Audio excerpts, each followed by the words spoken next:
সাভারে কোষ্টি পাথরের বিষ্ণু মূর্তি সহ গ্রেফতার এক। বিস্তারিত দেখুন তথ্যচিত্রে।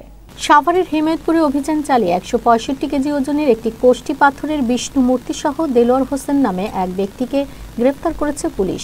শুক্রবার দুপুরে সাভার মডেল থানায় এক সংবাদ সম্মেলনের মাধ্যমে এসব তথ্য জানিয়েছেন ঢাকা জেলার অতিরিক্ত পুলিশ সুপার মোহাম্মদ শাহিনুর কবির।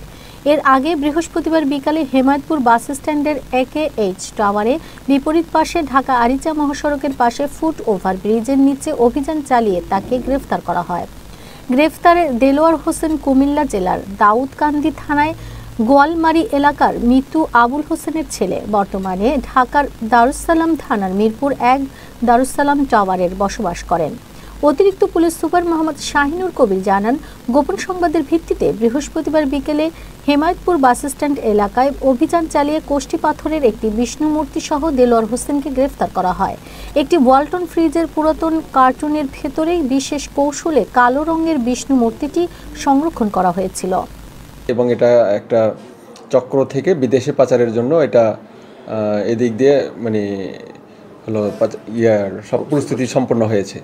তো এই প্রেক্ষিতে সাভার থানার একটা চৌকস দল এবং চামড়া শিল্প ফাঁড়ির একটা টিম তারা দ্রুত ওই দিকে মুভ করার পরে দেখে যে একটা ফ্রিজ যাচ্ছে। ওই ফ্রিজের ভেতরে সার্চ করা হয়।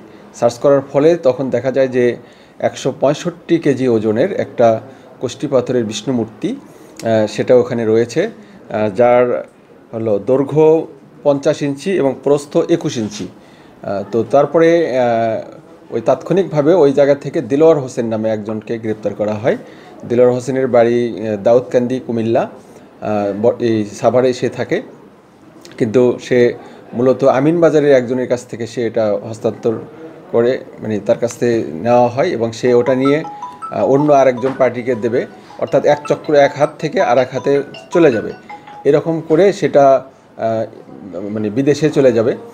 তো এই উদ্দেশ্যেই তো এটার বর্তমানে তার কাছে মূল্য ধরা হয়েছে 1,20,00,000 টাকা এবং সেটা হাত বদল করে 10 কোটি পর্যন্ত টাকাও উঠতে পারে তো আমাদের ধারণা। তো আমরা এর পিছনে আর কে রয়েছে সে তাদেরকে গ্রেপ্তার করার চেষ্টা করছি।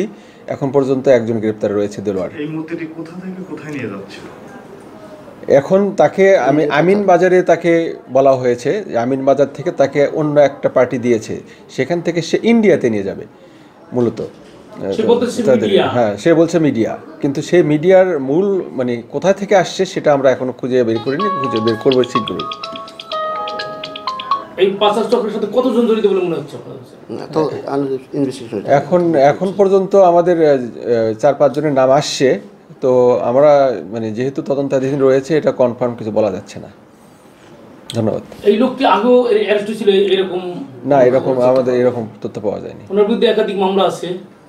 না, এরকম পিসিপি এর না, মূলত মূর্তি রিলেটেড কোনো কিছু না, সে মিডিয়া হিসেবে ওখানে করছিল।